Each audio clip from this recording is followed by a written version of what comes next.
நம்ம ராகி புட்டு தான் செய்ய போகிறோம்.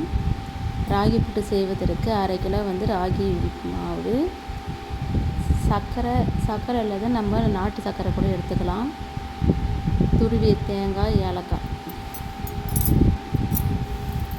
நம்ம முதல்ல மாவு எடுத்து உப்பு நீர் தெளித்து நல்லா பிசைஞ்சு எடுத்துக்கணும். பிசைஞ்சிட்டு அதை நம்ம இட்லி பாத்திரத்தில் எடுத்து அவிச்சு நம்ம ரெடி பண்ணலாம்.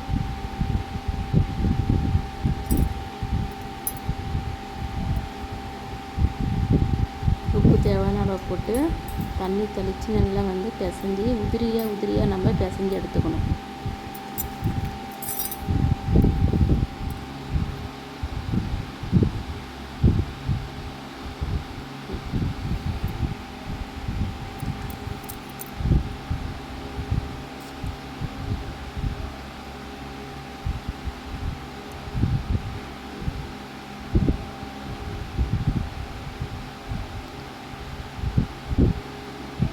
நல்லா பிடிச்சி வரும்போது அது உடைக்கும், நல்லா உதிரியாக இருக்கணும். அப்போ தான் நம்ம இட்லி பாத்திரம் அவிக்கும்போது கட்டியாகாது, நல்லா உதிரியாக இருக்கும். இப்போ தண்ணியை நம்ம சூடு பண்ணிவிட்டு இட்லி பாத்திரத்தில் ராகி மாவு அவிச்சு எடுத்துக்கிறோம்.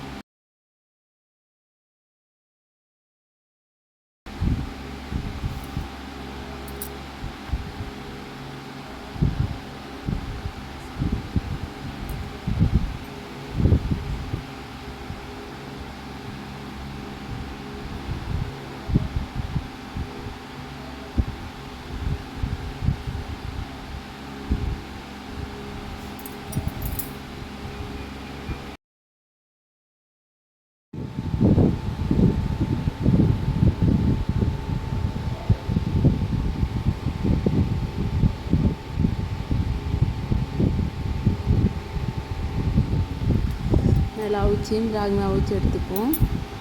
நல்லா வெந்துடுச்சு. வெந்த பிறகு இன்னொரு பாத்திரத்தில் நம்ம ராகி மாவு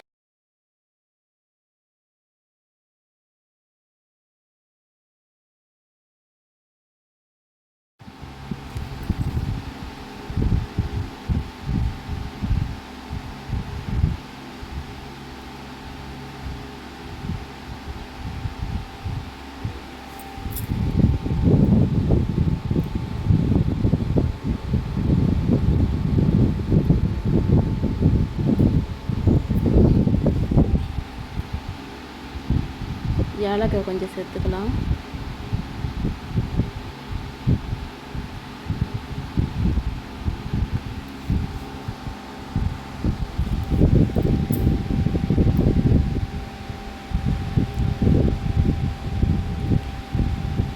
துருவிய தேங்காய் பூ சேர்த்துக்கலாம்.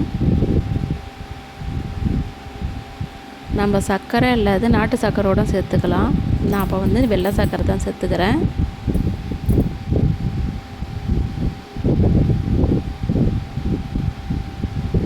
எல்லாத்தையும் நம்ம கலந்து ராகி புட்டு ரெடி ஆகிடும்.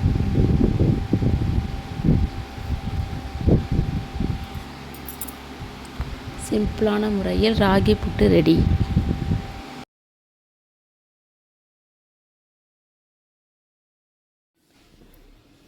இந்த வீடியோ பிடித்திருந்தால் லைக் பண்ணுங்கள், ஷேர் பண்ணுங்கள், கமெண்ட் பண்ணுங்கள். தேங்க்யூ.